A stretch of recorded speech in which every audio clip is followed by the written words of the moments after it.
Okay, up next we have Anthony, who will tell us about learning quantum grid states locally and efficiently. Please take it away. Good morning and welcome back for the morning Gibbs session. So this talk is going to be about understanding fundamental laws of physics from quantum state in thermal equilibrium. Okay. And this work was done with awesome collaborators, Anurag and Quynh. I don't know if they're here yet. Okay, so let's get started here. So in the very broad picture, the scope of this work is concerned about learning fundamental laws of physics. So, and at the starting point, we just impose that the physical system is governed by the Schrödinger equation, but we don't know what the Hamiltonian is. Right? So this tells you that the time evolution is generated by a matrix called the Hamiltonian. And so this is kind of actually a very broad theme in experimental sciences. And in fact, a lot of the physics that we're doing is really just to find what this H is, right? Theories make prediction and experiments try to verify them and kind of make those using experimental probes. So I guess one of the very more modern example is that this Hamiltonian is like the standard model or like quantum field theory, right? And then I guess theorists have proposed that there are a few parameters, in the standard model, and then people build this collider, and then to say that, oh look, so the mass of like the Higgs boson has to be this number, right? And that is an example of this kind of learning problem. But you might say that, well, maybe this learning problem is kind of dead because there's only one fundamental law of nature, right? Once you found it, there's nothing more to do. However, there's like a slightly different application in the condensed matter system where somehow you can get effective Hamiltonians. Okay, so even though the standard model is presumably the right law of physics, and presumably it does describe everything you see in this room, however, there's just something that's way more effective that actually captures the relevant physics, the relevant degree of freedom when you do this condensed matter experiments, right? And quite often, when we think about like a 2D material, we just try to write down like a 2D Hamiltonian with nearest neighbor interaction, right? That looks very different from the standard model. And then also, so the experimental way that people study this effective Hamiltonian is also quite different from this kind of fundamental, like this quantum field theory setting. And here, what people do is really just quite often is to put some sample you care about into the refrigerator, and then do some experiments like this correlation, or like measure some observables in correlation. Okay. And then you hope that using this, you can directly learn kind of effective Hamiltonians that could be very different from most microscopic law of nature. Okay. And then, of course, as like I think a lot of the audience are familiar with this more recent quantum simulator progress. And here, people can also cook up their own synthetic Hamiltonians, and presumably you can enjoy some interplay between learning and then like kind of verifying all these devices. Okay? And you see that in kind of these three different, somewhat slightly different setting.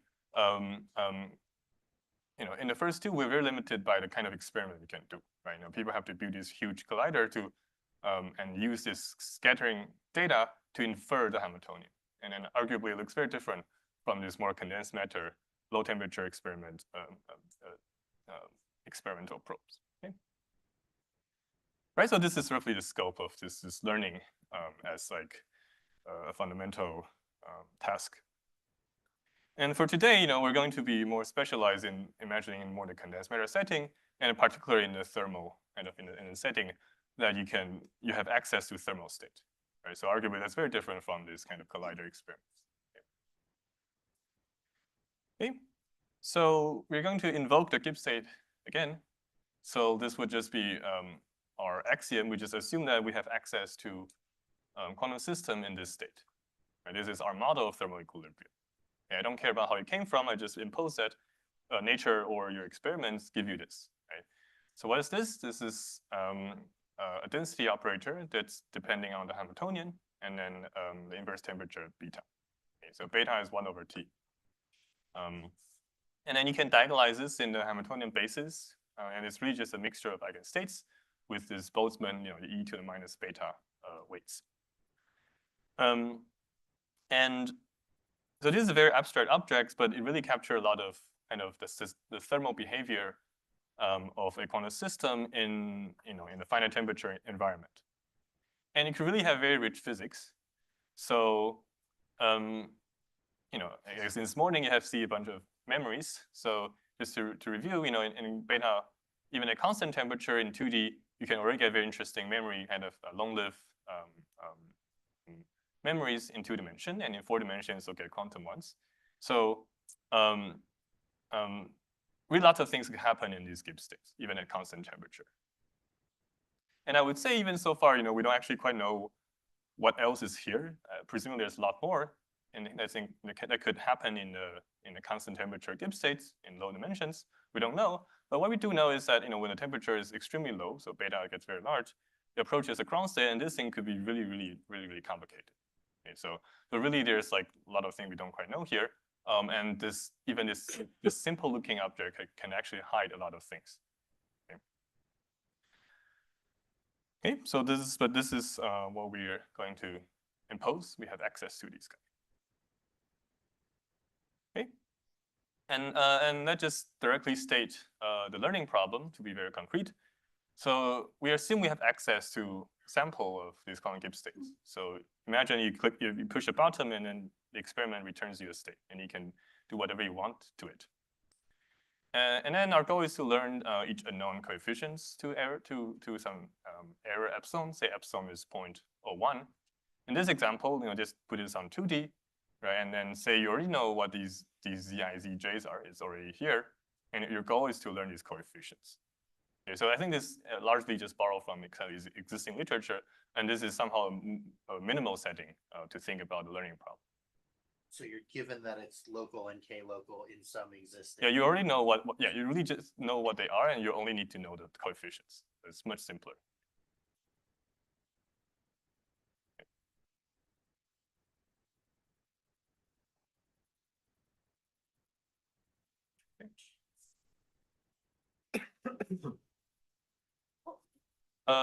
So here I'm actually making some implicit assumptions, and I guess just to connect to sort of the actual reality. Here we really assume we have no access to the dynamics. Presumably if you can do actual physics experiment, the dynamics is always happening, but here we want to just isolate the static problem. Right? We're only given just samples of this state. We don't have any access to these dynamics. Sorry, is it clear that this is well posed at all temperatures and zero? All right, so here beta would not be zero, would not be infinite, so it would be just a fixed number. And you're okay, so fixed. Yeah. Presumably this should be like 0.4 Kelvin or 270 Kelvin, depends on. Yeah, so it would be a fixed number.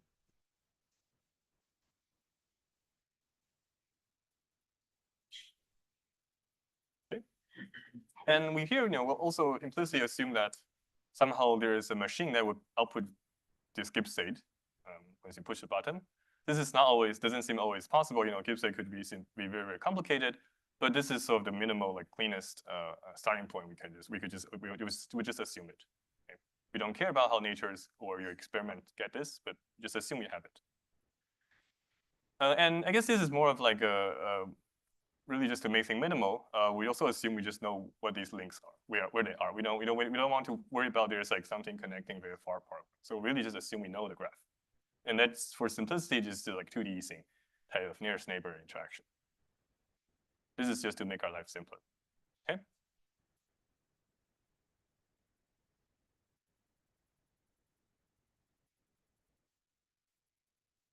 Okay, so we're all happy with this problem formulation.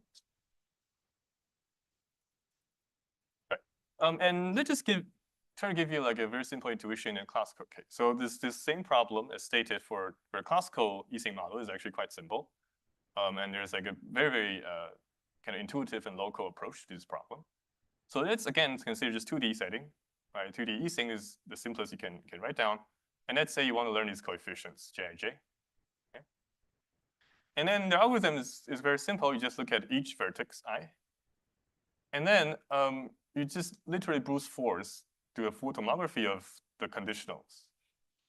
Right, so here, I is just a single bit, and then the neighbors are just 3 bits. So really just look at this thing and you record this to very good precision. And turns out this is enough to infer the Hamiltonian terms. Right, so here, this actually tells you what these 3, what are the coefficients of these 3 guys are. And you just literally run through this for every site and you're done. It's a very simple approach. Does that also work on arbitrary graphs, or just the graph? So I think, okay, classical people, because this is so simple, so I think they also push for like structure learning. You don't know the graph a priori, only low degree, and I think they can also do this. But this is, to match this minimal setting, just let's take 2D thing, and you can do this in this very naive local way. Yeah. Are we all happy with this algorithm? So, I mean, is this essentially just tomography? Like, can I do this more efficiently than, like, this seems like it would need a whole bunch of samples. Oh, no, but I could, like, if I learned exactly what rho was, right, then I. Right, so here you really just do tomography on the local margins, right? But this is only like 4 bits. Oh, okay. So I only need it on individuals. Yeah. So somehow the point is that this classical Gibbs distribution has a very nice structure called Markoff property. And it particularly says that, if you pick a vertex and you select, and then you just write down what the boundary are. And as long as you condition on boundary, this I and C are just independent.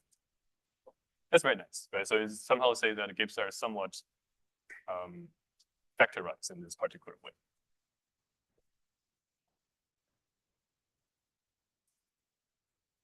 Okay, will make sense? And even though this is kind of deceptively simple, it's actually kind of nice because, as Ising model, the particular distribution here actually depends on the boundary a lot. Right? So you could have an Ising model where someone just pin all the boundary to be ones, and then the distribution will actually change depends on the boundary.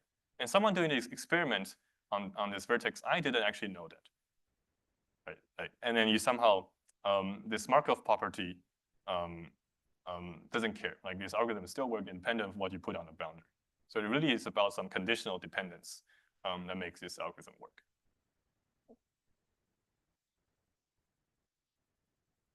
Okay.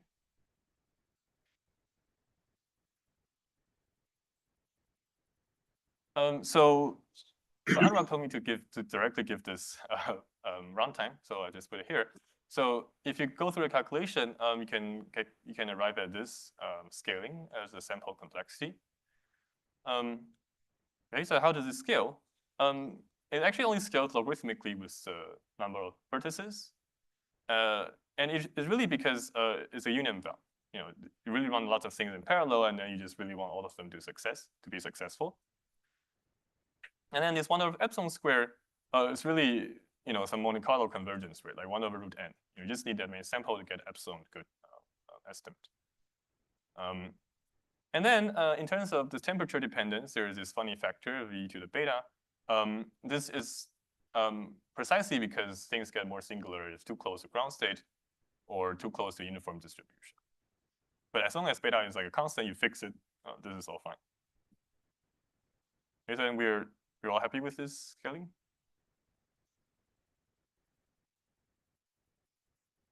So the upshot is our work actually really achieved essentially this scaling for the quantum case. I guess with a little different polynomial here, but in terms of n and epsilon, you get essentially the same scaling.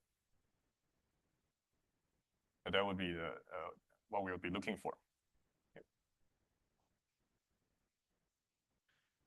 Right. So that is the classical case. It turns out the quantum version is a bit harder.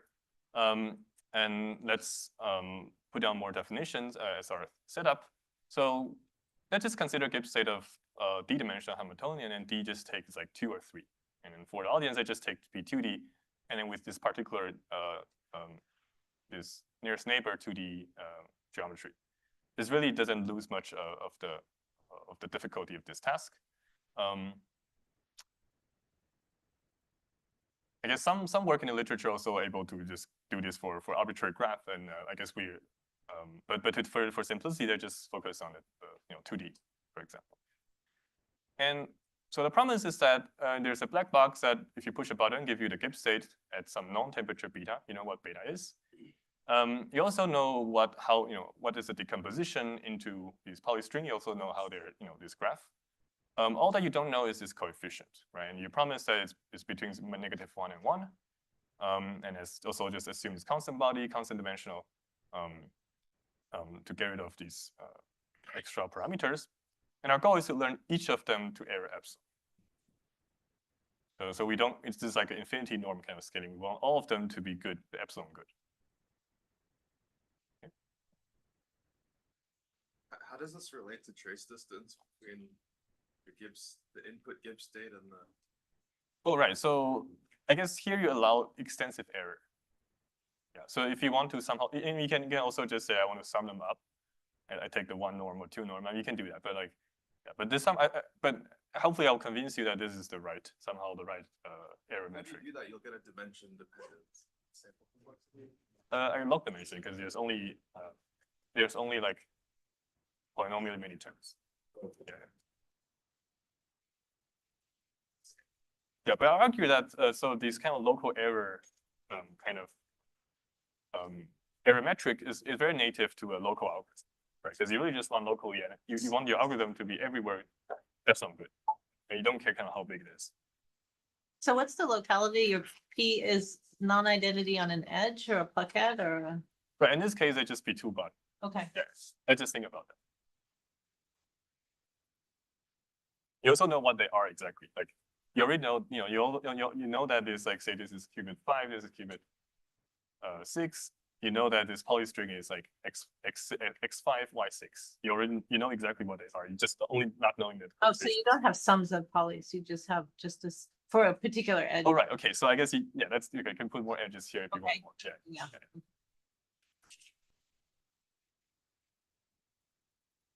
Okay, so that's our model. And one of the early work that can approach this from information theoretic view is by AAKS. And they say that information theoretically, this problem is efficient, and then the cost scale polynomially with n and 1 over epsilon squared. So this 1 over epsilon squared is tight, right? And to me, it seems that the kind of the nice takeaway of this work is that the Gibbs state is information theoretically completely determined by the few body marginals, even for a quantum, a fully quantum Gibbs state at any temperature. I think they call this sufficient statistics. So in particular, in this Ising example, where every term, polyterms are just like this 2 body, right? It says that if someone just give you all the 2 body marginals, kind of exactly on these edges, you don't need these kind of far apart ones. You just need the ones on this edge. This actually determines fully the coefficients. And that's pretty cool. But this comes with a caveat that computationally, this post-processing problem is actually NP hard. Well, so so if you want to get like a fast algorithm, there's some innate problem to this. But it's kind of funny that all these local marginals so small, it's just 2 qubit marginals is sufficient, but it's like computationally difficult. Kind of in the weird, conceptually kind of mysterious. And then there's this very impressive recent work, I think brought a lot of attention, is that this learning problem is actually efficient at any temperature. And they actually can do this very general, like constant degree graph, including expanders. And by BMLT, I think also there's very recent improvement. It shows that this problem should only cost poly n and 1 over poly epsilon, standpoint runtime, the same. Here beta, I guess, comes into the exponent, but for any fixed beta, this is polynomial. So this is considered a very, very strong result. But there's one thing that I guess today we want to think about is that the localities that's involved in this learning protocol, it's like computer science local, but not physical local. It actually needs kind of far apart few body measurements. So, you know, to many of the people, it's maybe not a problem, but like physically, it's still kind of, there's a conceptual question that, you know, it's like a 2D icing model with these kind of geometrically local interactions. Why do I need to kind of do these kind of long range measurements, right? Is that really necessary?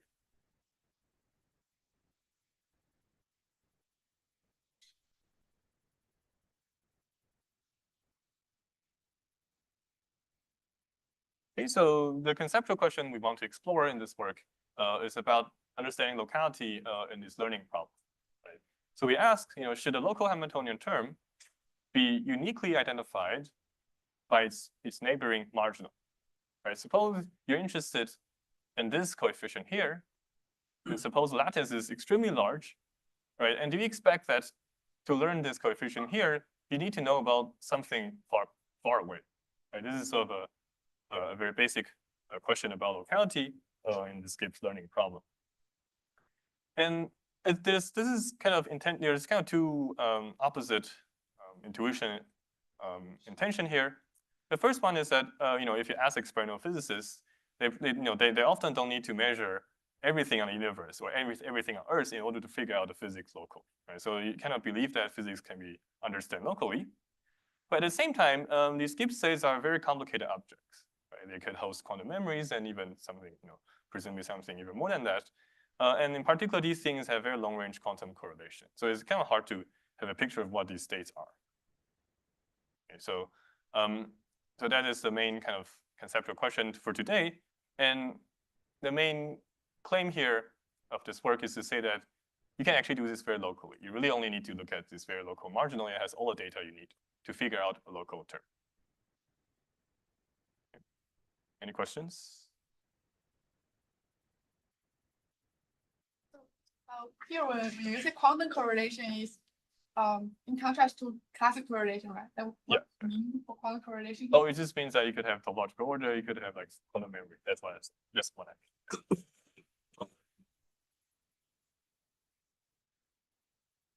Any more questions? Okay, so let's get into the main results for today. So let's put all the complexity in the same table. And for simplicity, I assume lots of things to be constant. You know, it's constant body, constant lattice dimension, constant XX probability, and constant temperature. Okay? You can look at the paper to see the full dependence. So we have these informations here that work. That's like poly n over epsilon squared. And there's also this high temperature paper that I haven't get into, but it's really get like optimal scaling at high temperatures, you know, log n over epsilon squared. And there's this very impressive work, gives you poly n over n and 1 over epsilon, but it uses kind of like geometrically non-local measurements. What we get is essentially the optimal and very local dependence, log n over epsilon squared. And this is matches the lower bound given in HKT 22. I guess our work is only nearly matches the optimal bounds and lattices. For general graph, our scaling is still not optimal. But in terms of n dependence, this is, you know, it's log n, so it's still a very local algorithm. And then to get the time complexity is actually just multiply everything with n, because the whole point here is that everything can be done locally. So we really just run a bunch of independent experiments and you just stitch them up. Yeah, so this is the main result, log n over epsilon squared. What's the relation to this NP hardness you were referring to? Oh, right. So the NP hardness arises when you only want strict kind of constantly many qubits exactly on the margin on the Hamiltonian terms. Can you say that again? So if you have a 2D Ising model and you're only given access to the two-body marginals where the bonds x on, that is NP hard, I believe, yeah. But here we actually use this a little bit more. So in all the other ones, you actually need to look a little larger. So because of quantum non-commuting behavior, yeah, it depends on epsilon. Then you have to kind of look at a slightly larger neighborhood. I think that's how it gets around with that. Does the quantum Markov property like hold exactly in these systems? No. Okay. Yeah. It only holds exactly classically, and that is one of the open problems. The related is quantum Markov. Okay, so you're not just doing Petz recovery here. Something is. That is very tempting, but we don't actually know how to use that. Yeah. We actually have to go through another route too.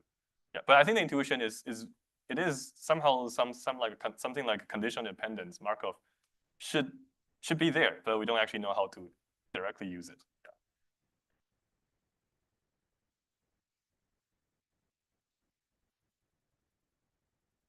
Yeah. Okay. Any more questions?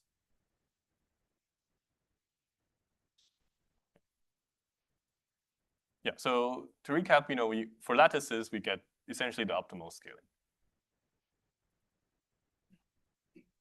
Okay, so really the picture is that our algorithm is some kind of local greedy algorithm. We really just run everything almost in parallel.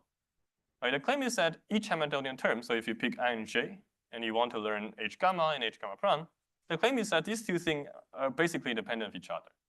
Right, the claim is that I only need to look at this neighborhood around it, kind of within this kind of light cone, and this marginal actually uniquely identify this term. And same for here, and the point is that these two doesn't interfere with each other, and you can just do all of them in parallel. So conceptually, what's interesting is that if you change a boundary condition, this marginal could change drastically. Right, Gibbs state could depend on the boundary a lot. However, it seems that even if something has changed, there's something that doesn't change. It's the conditional independent structure, it seems, and you can use that to somehow get this term.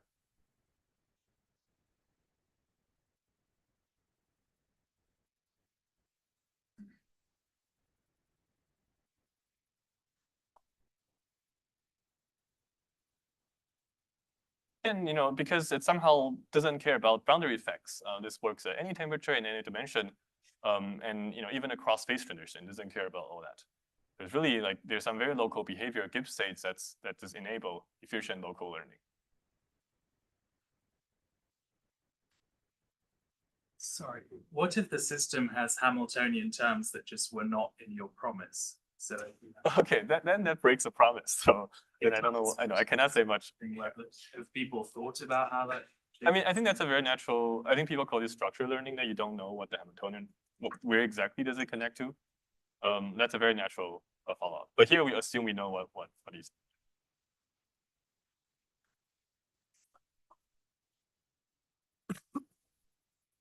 So is there any intuition behind the beta to the 4? And is it possible that... Oh, yeah, maybe it's better, yes.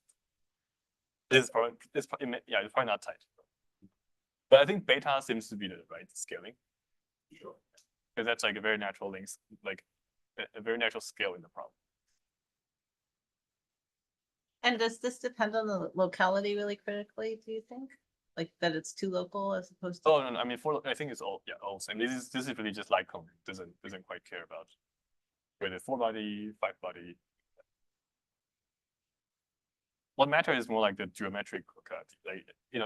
If there's something that connects this to here, then I would be more worried. Yeah. Presumably, it should break down if it was higher than beta to the 4 local, right? If there's so many terms that I can't fit the whole thing. Oh, right, yeah, right. I mean, there's also our thing also work for graph, but I mean, it really just depends on, I guess, the effective dimension. If you pick a radius r, how many terms inside, right? That's really the important here. And then for lattices, in 2D, it's r squared. Right. Okay. So I should think of this thing as being multiplied by something which depends on that. It's really just a radius of sphere with this radius beta log s.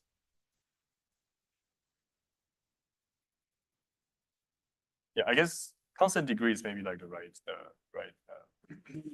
condition here. If there's one spin that talks to every other spin, then it's a little harder to do this argument. So here, each person only talks to a very few others. Do you have the intuition that the first term should go away entirely? It should just be there should be a better algorithm which just has the beta log 1/epsilon dependence? I don't know.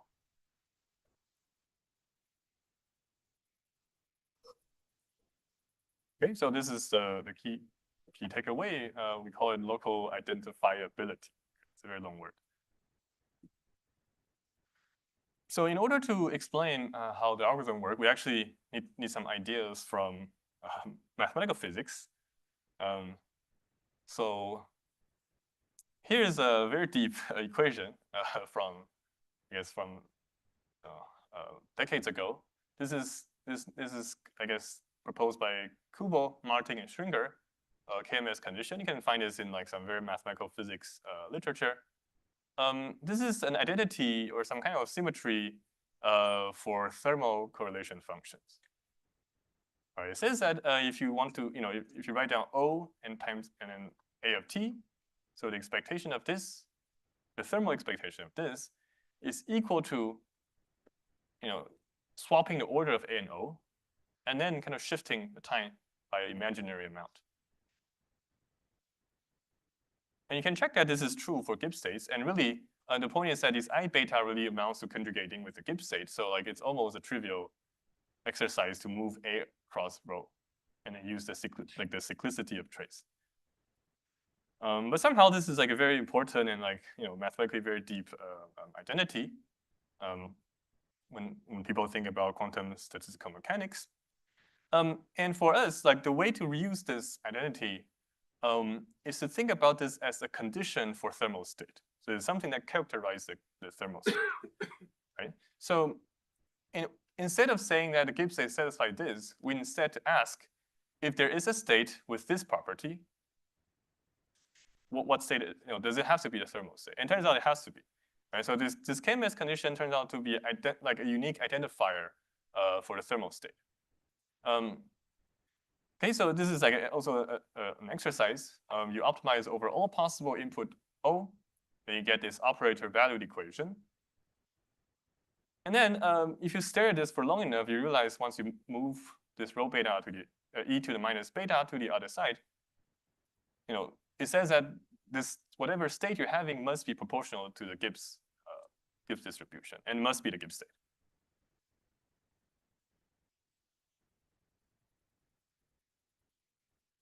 You need all A here. Right. So here in this argument, this is in this argument you need all A and all O. But soon, so the key is to reduce this to local ones, and that's why everything could be efficient and local. But this thing, as stated, is really like a very global argument.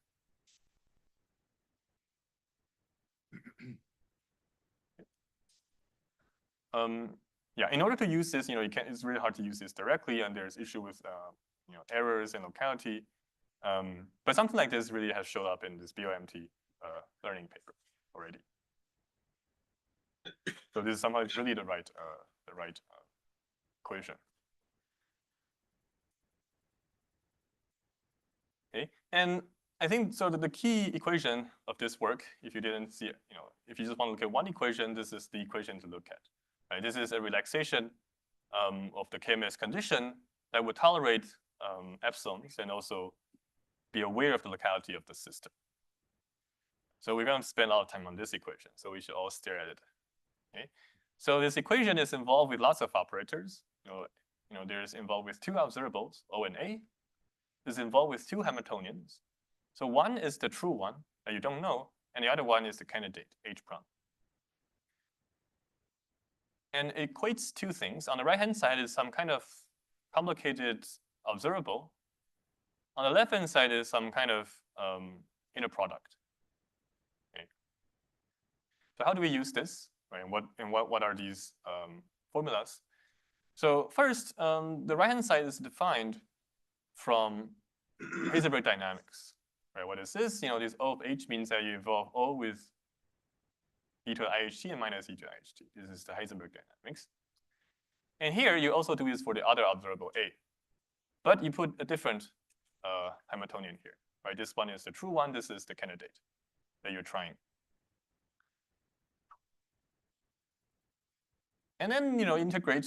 You put the same time here, and then integrate over some function, a very particular function. But for now, it's fast decaying, so you can truncate the time if you want.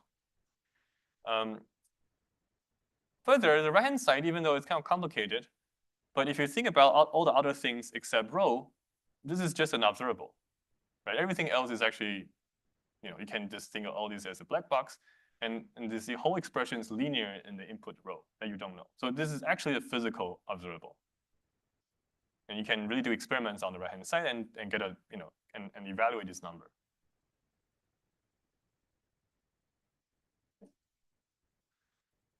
And this equation says the right-hand side is some kind of time, time integral observable equals to some inner product, right?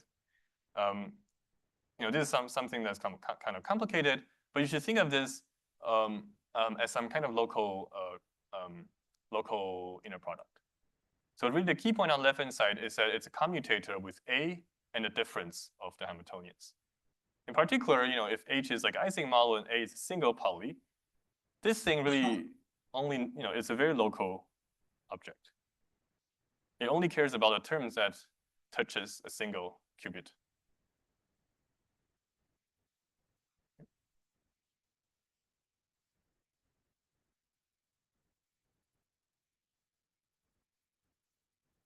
And you really think about this as a relaxation of the previous KMS condition, and in particular, knows about locality.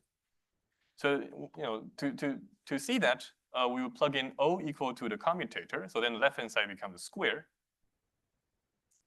And then you can get this if and only if condition. From this equation, it says that if the Hamiltonian is equal to namely if your guess is correct, it's equivalent to saying this equation holds.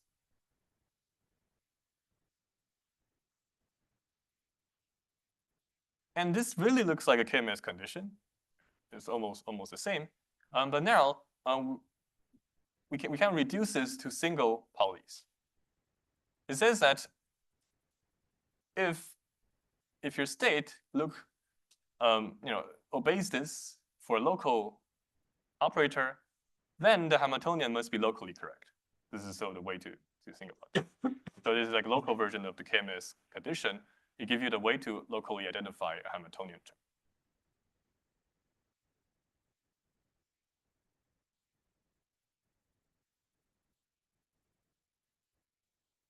And this equation is exact? This is exact, yeah. Yeah, so it's still kind of amazing. Each time I look at this, I still don't fully understand what's going on, but it's exact for a particular G function, you're fast decaying. Yeah, there's like a particular choice. So the claim is that you have some somewhat complicated non-commutative expression, but if you do this magic Fourier transform with the right weight, it somehow remove all the non-local thing and only give you the local thing. Right. So if you do like a first order expansion, this thing is going to depends, right? If you just start expanding on H, right, you're going to get some commutator and some higher order terms. The claim is that somehow there is an exact choice of this G of T, so that you can filter out all the higher order terms and only the first term. And the first term is really ends up getting a very local object.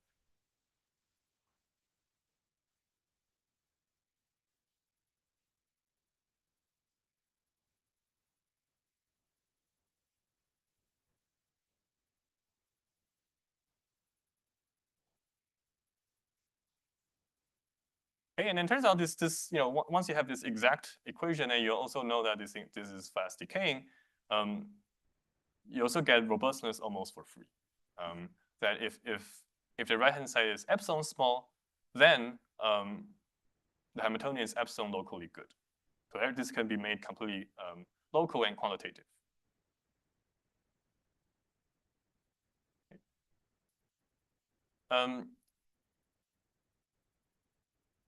And of course, to actually use this, there's some more technical issues one has to be careful with. And I guess I'm just showing this site for someone who might actually encounter this elsewhere. So there's this very annoying issue whenever you deal with Gibbs state, is that whenever you try to conjugate a local operator with the Gibbs state, you often get divergence. So this is something that mathematical physicists encounter day to day. And this is really physical. There's actually 2D things where this occur. And this kind of ruins a lot of the, it makes things very complicated, right? Because you can't just move the state around a Gibbs state. And the picture for this is that even for a single local operator, which most see the change energy by a constant, there's actually like an exponentially decaying tail. So what it says is that if you apply a local operator, there's actually a very tiny chance that you change energy by a lot. Right? This is not true classically, but quantumly this is possible. And so the effect is that what's going on here is because there's like a tiny decaying tail, but this is a particular exponential. It has a particular exponent. Whenever you kind of compensate it with a big, e to the beta h, you kind of can completely revert that, and then kind of make the whole thing divergent. Right? So there's really some kind of this is like a very physical effect. Like this could really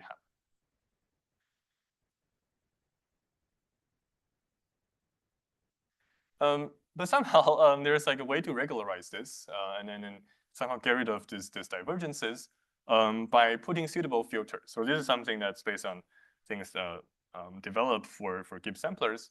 It turns out this is like a very convenient analytic object.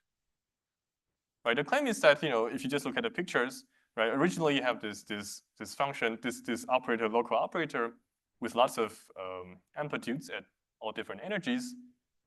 But now you just say, okay, I'm going to pick like a little part.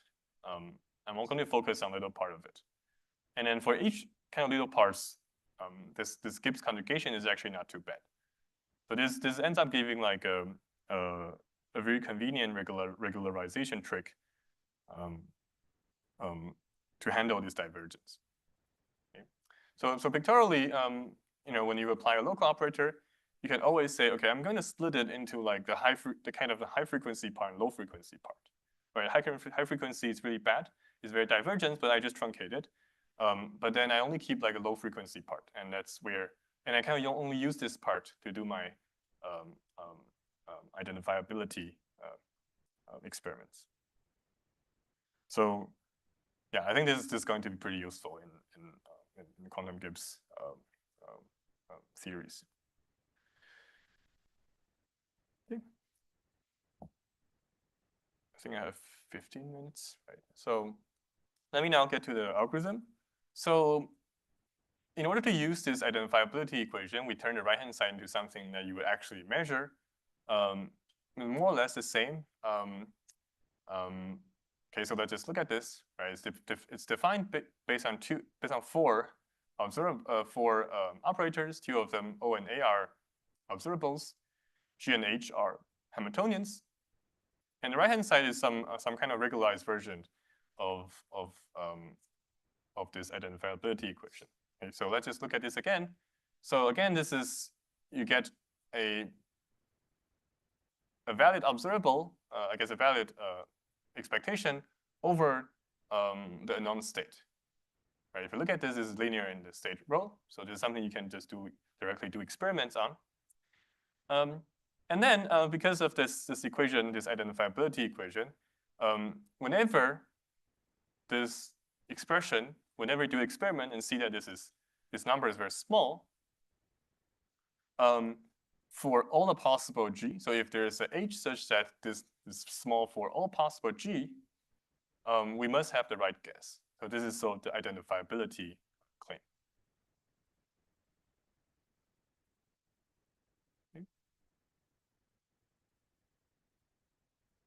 Okay. So let's just compare with the equation I show you. So this is the equation, this exact equation in the previous slide. So we really just try to define something that you can measure out of here. So first you regularize this because this thing is kind of divergent. So you kind of you do this regularization, and somehow this ends up being like another time dependent, another time integral. And then because you don't actually know what the ground truth is, you have to introduce kind of another search variable that you have to just go through all the possible guesses, all the possible G's. So in the actual algorithm, you actually need to do like kind of double, you have to search over two variables, but that's actually all fine. Okay. Okay, so let's just show you some picture. In order to learn the Hamiltonian term, there is like a simple protocol to do this. So you just pick a site, and then pick a, and then just consider all the Pauli operators, so X, Y, Z, and then consider O to be a qubit with the Pauli of this term. But these are all local, and then you constantly measure this Q I defined, and which in particular is defined on like a localized region, right? And as long as you find a candidate such that this number is very small for all the possible G, then you get you get the right answer, and then you just return this term. Okay, so really the point is that whatever I'm trying developing to give you a localized observable, and you really just try to just use this locally and use this to extract the Hamiltonian term. Right? Information theoretically, all the data is here, and now I'm just giving a particular way to extract this term. And since this algorithm is very local, you really just do this for every site. You don't care about what happens very far away. Okay. And then actually to get the optimal scaling, one has to modify this a little bit. And then instead of going directly to high precision, you each step double the precision. So this is a little more technical, but there's like a procedure that would reduce the search kind of the set you're searching with. It kind of allows you to restrict to a slightly smaller ball. That's most of the results. I'll use the remaining time to connect to other related ideas. So I guess throughout the talks I have been mentioning this local Markov property, and this is really a topic for a different talk. But recently, around the same time, there's this proof of local Markov property by me and Quynh. Then we show that Gibbs state has a local Markov property. So it's kind of similar to a classical case, but except now everything are quasi-local and then not exact. So everything has errors. But the claim is very similar to like a Glauber dynamic. It says that if you have a Gibbs state and someone destroy part of a system, there is a map that's only local, but it recovers the full Gibbs state. So this is like an analog of a classical Markov property. And this seems very suspicious. It has to be related to the fact that we can learn things locally, but somehow we don't know how to connect the two. But so something must be there, but we don't know how to do it.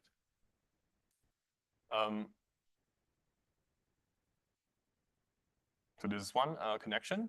The other, this is requested by Anurag. So, the fact that you have a local quantum Gibbs sampler map that is like an analog of a quantum Glauber dynamics, quantum version of quantum metropolis, quantum Glauber dynamics, this thing is also local. And then, classically, the fact that you can have a local Markov chain is again because the fact that Gibbs state has this conditional independence property. So like it seems that all these ideas has to be connected in one way or the other. And I think it will be future work to really understand how this relates to the learning algorithm. And that would be near the end of my talk. And here are just some more concrete follow-ups that we have put it in our paper, including structured learning. You don't actually know the graph a priori, then how do you do this in a quantum case? And then could you further kind of reduce like the measurement radius to make it even constant, even constant sized. So these are all open problems. And thank you for your attention.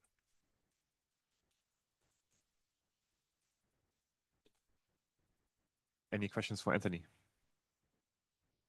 I want to ask a technical question, but I might misunderstood. So it might be any question. So from high level, you learn you learn the Hamiltonian by using the KMS condition rather than like your original Gibbs sampler. Yeah. Okay. And for the KMS condition, like when you say it uniquely determines the Gibbs states, like either upper bound for the observables, for the locality of the observables. Oh, so in the most the simplest argument. Shit. Okay, back.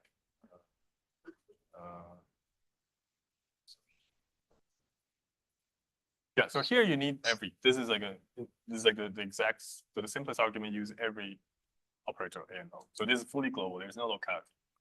But yeah. Yeah, sorry, go ahead. But the claim is that there's a way to relax this. In some sense, this is like try to incorporate locality. This is why it gets complicated. But like it's trying to expose this local commutator. And then this KMS becomes like a local identifiability equation. So then in this equation, like what's the upper bound of the locality you need? Oh, right. So A could just be a single site. Oh, got it. And then the right hand side would be somehow some kind of light cone up near the single site. But then the thing is that even though the right thing looks kind of non-local, but if you choose this exactly the right filter, it really returns only the linear term, and the linear term is strictly local. Yeah.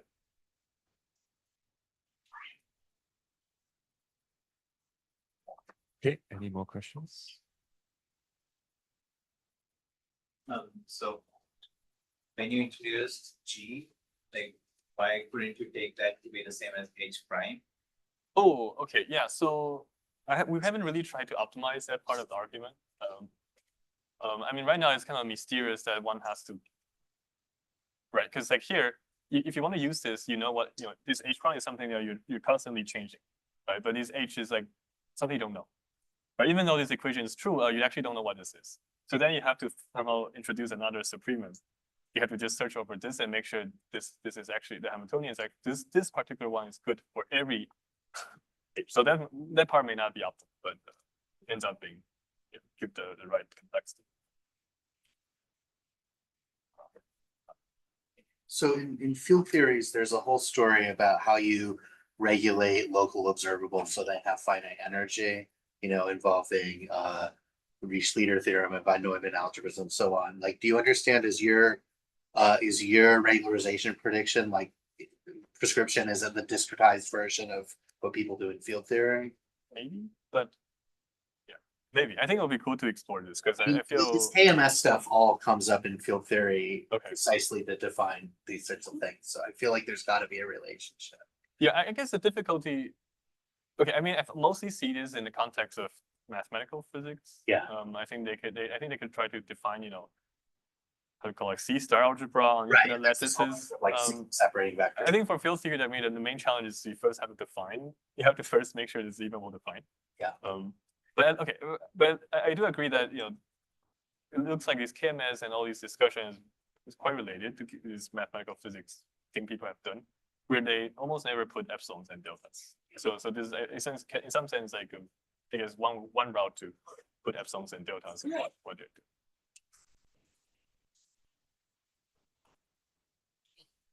So to physics problem, when you say you want to read off the Hamiltonian, the Wilson coefficient, you need to specify what the coarse graining scale is, namely the UV cutoff. And that also depends on temperature in this KMS context. So does that specification change any of your conclusions or? Right. So yeah, so if you say that, okay, I want to start with standard model and then start coarse graining and then I want to extract like some effective model, I would say that's more like structured learning, because I guess in that case, I think the right model would then be like, okay, you believe that the nearest neighbor is probably most of the interaction term, but maybe you allow some additional corrections. And I think that would be a very natural next step for this problem. Like suppose that it's like in the first order is nearest neighbor, but then there's a little bit correction. How do you just kind of know the correction without knowing what they actually are? So it's like I think it's very, very close to the structured learning. I'm asking whether the question you pose is sufficiently accurate enough, specific enough, because one has to ask at what scale. Yeah. So right. I mean, and basically, this is almost asking like, why would you start with the local Hamiltonian problem? Right? When I put this down, right, this is already some effective model. So I'm not trying to justify why this is the right model. Presumably, there are lots of corrections and everything's there. So I think this is like a separate issue that I don't think I can resolve.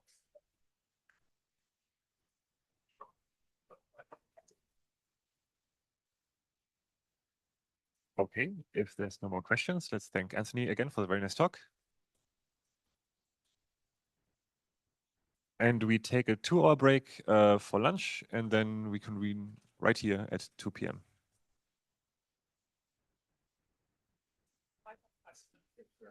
That's so universal.